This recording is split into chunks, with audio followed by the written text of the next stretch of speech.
Personal notice. Danger's my stock and trade. If the job's too tough for you to handle, you got a job for me, George Valentine. Write full details.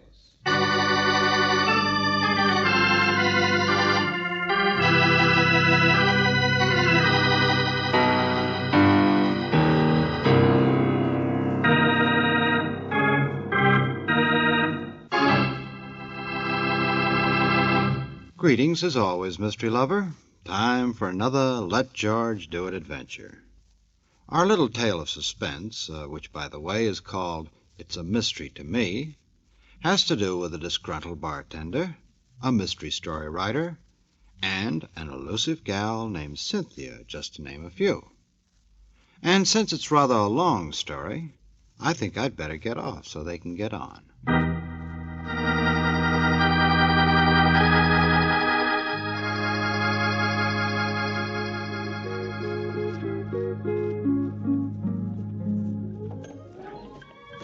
Why don't you want a drink?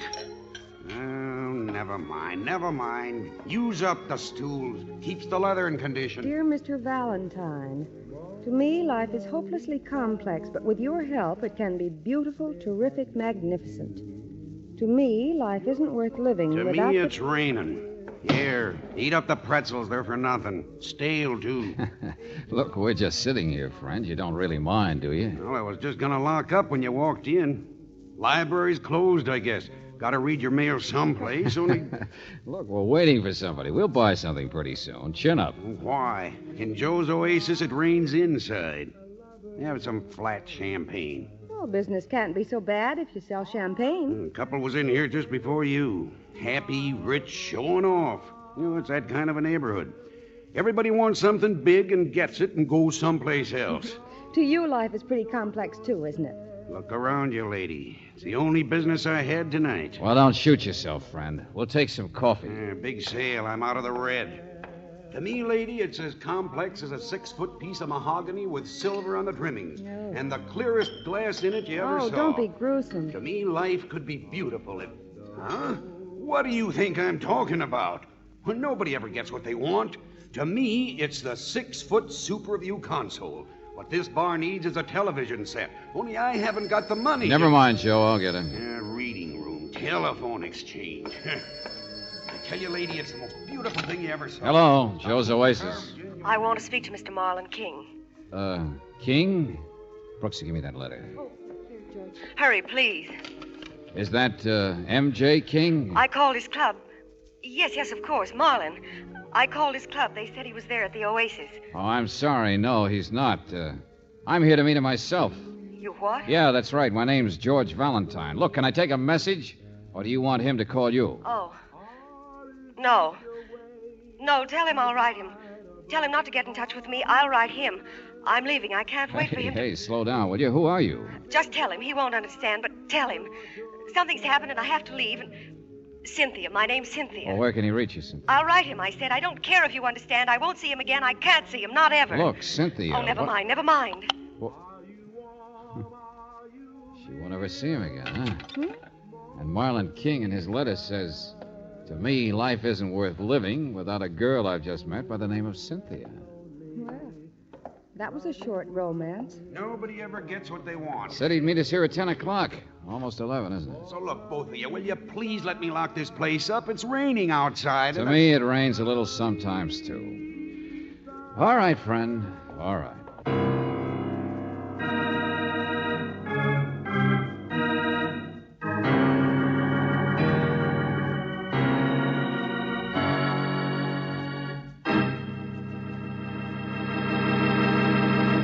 You are listening to Let George Do It.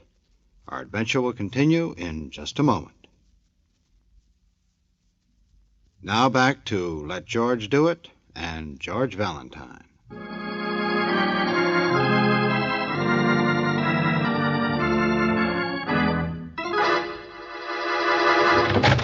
Mr. Valentine. Oh, here you are. I thought I might find you here in your office. My name's King, Marlon. Well, for heaven's sake. Well, we chased all over looking for you, friend. Never mind. Listen, it's this girl of mine, see? There's something terrible going on, and I need your help. You talking about Cynthia? She says it's all off. Huh? Yeah, grit your teeth, Mr. King. I got a message for you. Cynthia says she won't see you again. Ever. Oh, no. No, she didn't mean it. She loves me. I know she does. She's young and sweet. Well, I think we'd better go talk to her, don't you? No, we can't. I mean, it only makes it worse. She's not that kind. I've asked her what's wrong, what it is, what's happening. She's so sensitive, and she's scared about something. She won't tell us. Only Mabel might. That's why I need you. I can't talk to girls like Mabel. I can't. Hey, one girl at a time. Oh, I know. It's complicated and mixed up and Well, hard just take it easy. Make it simple. Sit down. Oh, no, it's not. I'm so confused. To me, life is complex. What sort of a person are you, anyway, that everything should be so... I'm a mystery writer. Oh. Wouldn't you know? Sure, so that's where I've seen your name. Yeah, scientific crime detection by Mabel Marlon is King. Cynthia's roommate. Mabel works at a cheap nightclub, a cigarette girl. You see what I mean? Mabel and Cynthia, different as day and night. Mabel's hard as nails, but she came from the same small town years before, and she offered her a room. And then there's this skinny little dark guy named Tony who watches Cynthia. Say, look, tell me something concrete, will you? A locket. I bought Cynthia a locket. It's a beautiful little thing. She wanted it to carry my picture in. You know, around her neck. She wanted me to get a cheaper one. That's the way she is. You can see how close we are to being... Yeah, you bought her a locket. For $200. And she wore it, and she loved it. But I saw how envious Mabel was. She's that kind. And then one day Cynthia said she lost it. And when I asked her, she was scared. She was lying, and she cried. 2 days later, Mr. Valentine, I saw Mabel showing that locket off to the housemaid. Mabel was wearing it. Well, didn't you ask Cynthia? She won't tell me anything. Just says she lost it. Wishes we could get married and go away someplace. Uh-huh. And tonight she says she'll never see you again. Maybe this is more than a Dorothy Dix case. Mr. Valentine, I know I tell it backwards. I've got a good, clear brain, only now when I love her so much, it's hard to... Here, help me with my coat, will you? Huh? This is why I kept you waiting. Oh, I had to have it bandaged. Well, somebody just stepped up on the street. Your shirt's all torn, your shoulders... Yes, thin. my eye'll be black in a few minutes, too. Just a big guy in an overcoat. Said I was interfering. I should stay away. Say, somebody really worked you over, friend. He said I should stick to writing mysteries, not trying to solve them. He said unless I stayed away from Cynthia, to me, life would be a marble slab.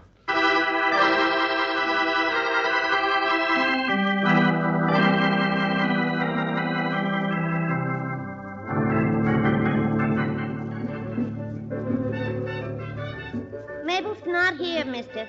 But she's supposed to be working. And I'm supposed to be at the wrestling matches. Does that signify? Mabel's not here, I told you. Oh, it gets worse and worse. Now Mabel's disappeared. Take it easy, Marla. Take it easy. Where's she gone? How should I know? Dummy! Hey, Meta, don't there. you believe Huh? you said Mabel's not... The other guy, the big one. Listen, What's in there? The boss's office, and you it's the can't... guy who hit me, the guy who beat me up. Come on, sister, come on. Who's the big guy? Our bouncer, but you can't... Oh, yes, I can. So you act like Beaver Eagle, huh? No, stop it. So you act just sorry. like... Wait a minute. There, you see what I mean? Their bouncer, Valentine. I know it's him. I'm going in there. Oh, no, you're not. You're going to hold hands. What? With her, yeah. Hey, let go of me. Come on. But boss. Yes, of course, Michael. Get back to your work. Sure, boss. And what can I do Hey, for wait a you? minute. It's your strong boy there I want to talk to. He is quite busy. Excuse me, I do the talking to customers. I am Tony. Oh, Tony, huh? Small world. Skinny little dark guy named Tony. What do you mean? So everybody works for you, huh? A big guy who beats up people and a missing Snoopy girl named Mabel? I gave her the night off. Who do you work for? Marlon King. The innocent. The what? Please, I'm in quite a hurry. You have a subpoena. A subpoena? What do you... But of course, no, not at this time of night. My lawyers will call you in the morning. Yes, the strong man works for me. It's quite regrettable. Such muscles in the head. Say to Mr. King, please, how I am sorry. My lawyers will make sense. Hey, not so fast, Buster. Why did you sick the I am muscle on? quite busy. Good night. Suppose I ask you about a locket. Lock it. Oh, what's so funny? Alas, the poor innocent. Now go on, get out. Look, Buster, I'm staying here until you explain what you know about a girl named Cynthia. What are you and your hired hands trying to do? You see, gun permits me to have this gun. Never mind, I'll take your word. It permits me to ask you to leave. For Mr. King, I'm quite sorry. For you, I don't want to be. Yeah, I can see you're crying. Just don't wait. To me, why should life be so full of stupids? Get out! Get out!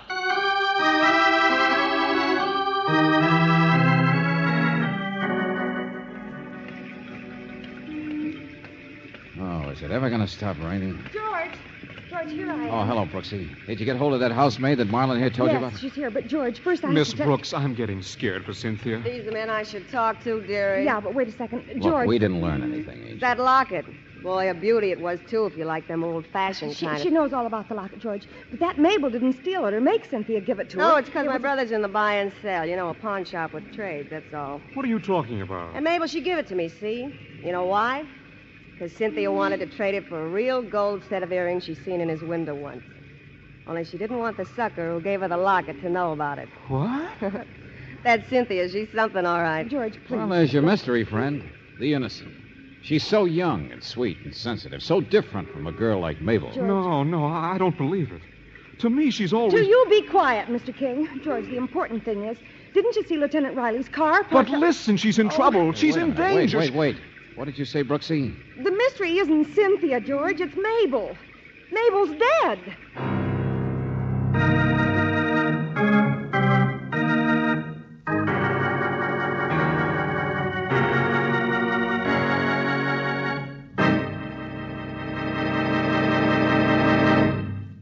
You are listening to Let George Do It. Our adventure will continue in just a moment.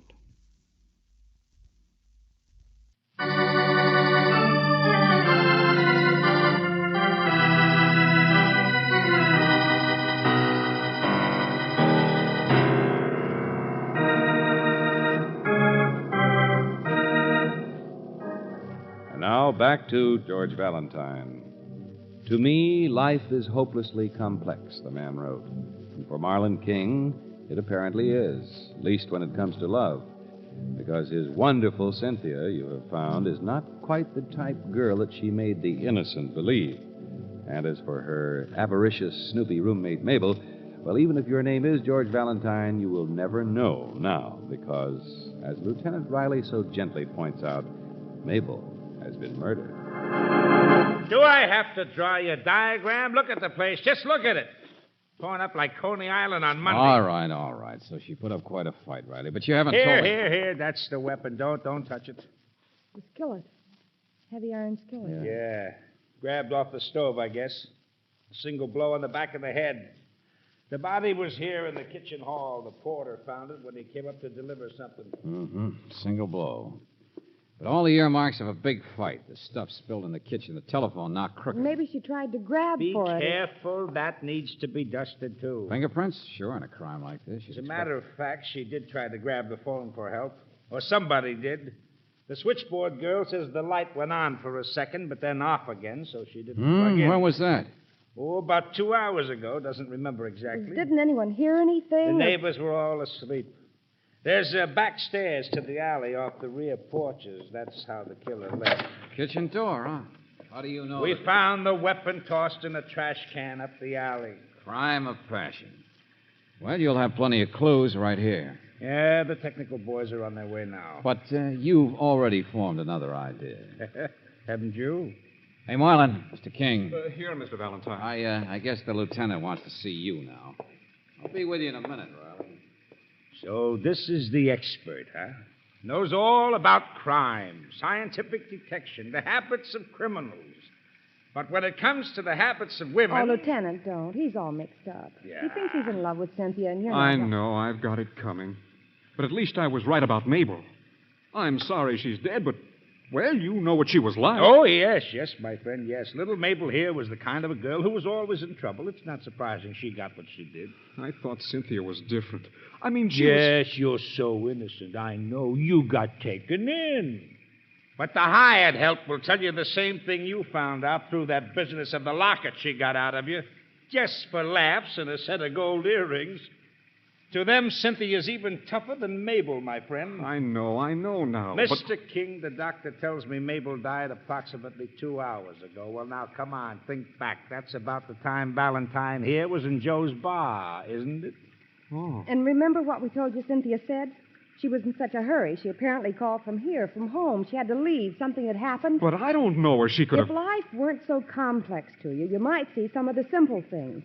What she was really like, and that she was up to something, and Mabel did snoop on her, and what Lieutenant Riley means. Oh, I know where he's staring. To me, Cynthia was always... Well, Mabel worked for that guy Tony who had me slugged. Why didn't you... Oh, we'll round up him and his strong arm, all right.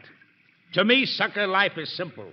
To me, that Cynthia of yours is an obvious grade A suspect for murder. Riley, to me, Cynthia's a girl who carried gray gloves. Huh? Yeah, and a black purse with a big gaudy thing on it. What she had one like A couple of that. suitcases because she was going to run away someplace. Oh, what to are me, you... Riley, Cynthia's a girl whose body's been jammed into a closet out there on the back porch.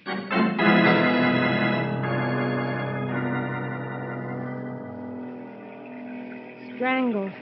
Yeah. Well, there's your original crime of passion, Riley. Dead, both of them. And unless I'm wrong, she's been dead just as long as Mabel, maybe longer. It's not simple anymore, is it? No. I found the gloves over here in his purse. Suitcases were thrown behind the broom closet.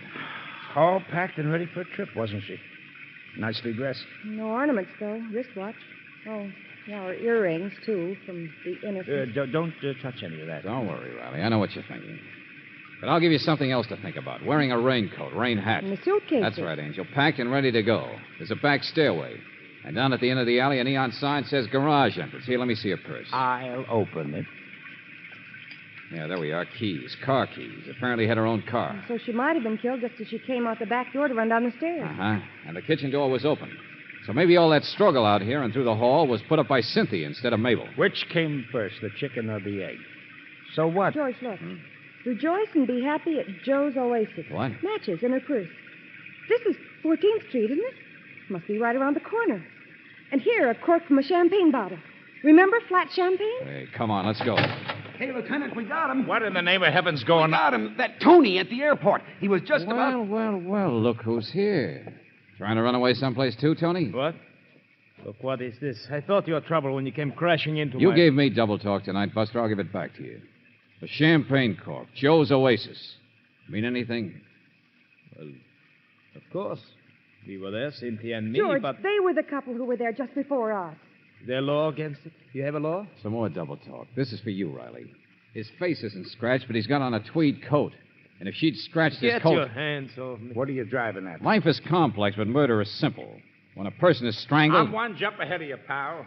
They scratch, they fight, they claw out to protect themselves, particularly if it's a woman. So under the fingernails, you always... Wait. You said... Ah, strangled? cut out the innocent act. You hired a thug. The girl named Mabel worked for you, keeping tab on Cynthia.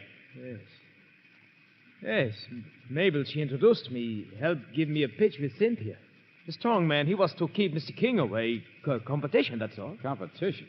I was to the airport to meet Cynthia. I was to the bar for celebration because she accepted. What has happened to her? Where is she? Where's Cynthia? Take it easy, Tony. Look behind you.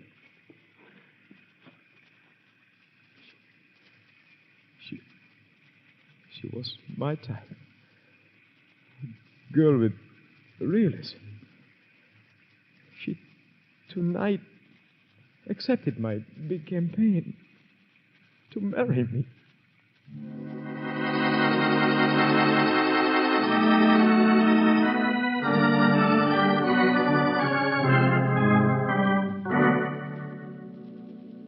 Now, look, Joe, the man said he was in here, in the Oasis, with this girl. Of course they were here. It's that kind of neighborhood. Happy, rich, showing off.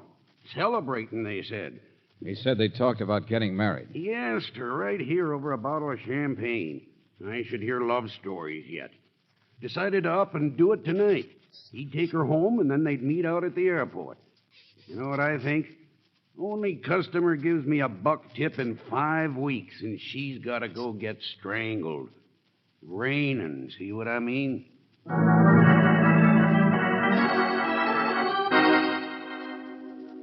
I was talking to the switchboard girl, Mr. Valentine. I didn't pay no attention.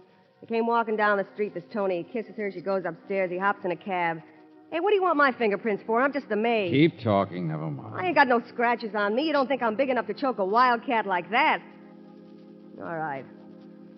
No, Mabel come in later. I don't know what time. That's all I seen.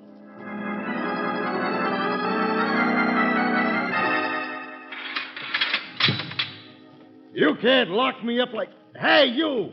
Flatfoot! Sergeant! Come back here and let me out. Take it easy, Michael. Take it easy. You're in for assault and battery. Now, look.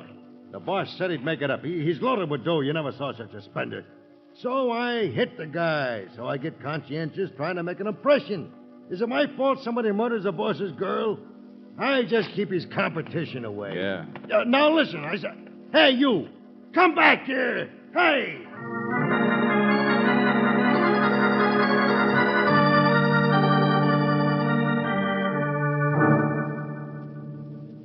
A crime of passion and not one single solitary clue.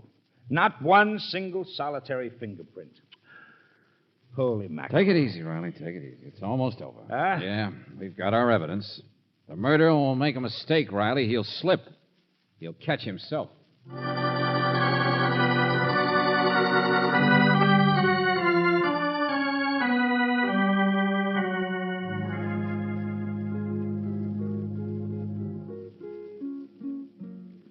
To me, life is hopelessly complex. That's what you wrote, Marlon. This is where I came in. Hey, you buying anything? We're waiting or... for somebody, Joe. We explained to you when we came. Like chewing gum on a phonograph record. Round and round. I just write about crime and things, Mr. Valentine. I mean, well, I'm always getting mixed up with some girl. Well, don't tell Lieutenant Riley that. But why should he keep looking at me like... Listen to this, Marlon. A crime is like a story plot. It's only as mixed up as you make it. Sometimes it's simple. Sure, but... Now, one person killed both Cynthia and Mabel. Somebody waited for Cynthia when she stepped out on the back porch with her bags. She fought. She tried to get back to the phone. Then Mabel came home and stumbled into it.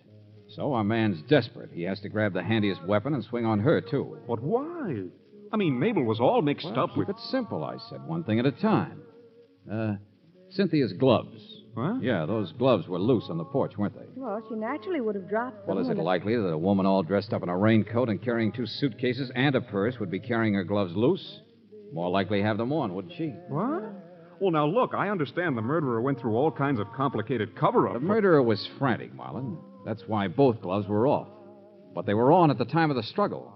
So Cynthia left no fingerprints. But how do you know the gloves were the... It's true that a person being strangled always tries to scratch or claw. But Cynthia's fingernails were perfectly clean. At the time she was killed, her gloves were on. Now, you see what I mean? Don't get complicated. So the murderer wasn't an expert. Someone who would think to... Well, anyway, it was a crime of passion. Oh, if you could call it a passion. Hey, Mark, this the Oasis? It's a lecture hall where you get free Oh, lessons. wait a minute, Joe. Hold it. What do you want? I got a delivery outside. Make up your mind. Okay. Don't let the rain in. You see, Marlon, the important evidence we got was from Joe here and the housemaid. Besides Tony, probably nobody saw Cynthia up close from the time she left here until she went up to her apartment. And what had happened here in the Oasis? Tony had asked her to marry him. But, George, I don't She had see that- accepted. Little engagement party. Tony's big campaign, and they sat at the bar and showed off. Only, showed off what? A mercenary number like Cynthia certainly wouldn't have accepted a well-heeled shrimp like Tony without some valuable token. Lesson 5, lesson 6, yaketa, yaketa. Yeah, Joe? Step on it. Where do I put this thing? A box. A crate. What in the name of... Superview console, 6-foot model. Television set. Sure, so what? Wait a minute. I didn't order no... Oh, wait till you see the aerial. Receipt to sign, too. Brooksy, a while ago you noticed Cynthia wasn't wearing any ornaments besides a wristwatch and earrings. Is that right? Listen to me, will you? That television. I George, it didn't explains order... why the murderer ripped her gloves off. What he was looking for. Why he did it. That's it, Brooksy. I didn't, I tell you. What? The television, I mean. Listen to me. I didn't order Everybody wants something different out of life, Joe. Engagement ring. Why didn't you mention it, Joe? From a person like Tony, it must have been a really terrific stone. What? No, listen. That's set there. Cynthia showed you the engagement ring, didn't she, Joe? You were trying to close up so you could go after her. She was in here regularly, so you know where to find her later after she phoned and we left. No. If you didn't order that television set, why does it bother you so much? No, Maybe I your didn't. wife or somebody has already paid for that super view. But I didn't tell my wife. I didn't tell anybody. What did you say? Grab him, George.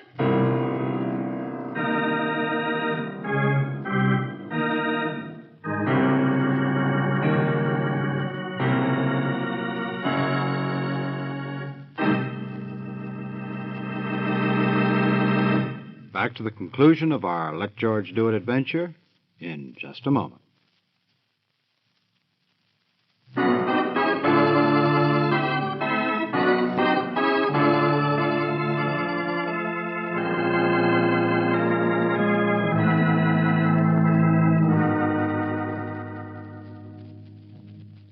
For the last time, Angel, I'll get this straight. I'll explain it to you. I was the one who ordered that television set. I wanted to break Joe. I told you before I was waiting for somebody. Mm-hmm. That was it. And it was a simple crime. Well, it was simple, all right, but I didn't expect to find the ring right in his pocket. Just did it for money. Yeah. Maybe he didn't even intend to kill her. But he ended up by having killed both of them. Yeah, but, George, I thought that Marlon King... No, Angel, not Marlon. You see, Marlon and that thug, that Michael, they gave each other an alibi. Didn't you catch that? Yeah, but Tony, he didn't have an alibi. Angel, let me explain something. A man who's going to marry a girl doesn't kill her, does he? Huh? Well... No, he kills himself. George.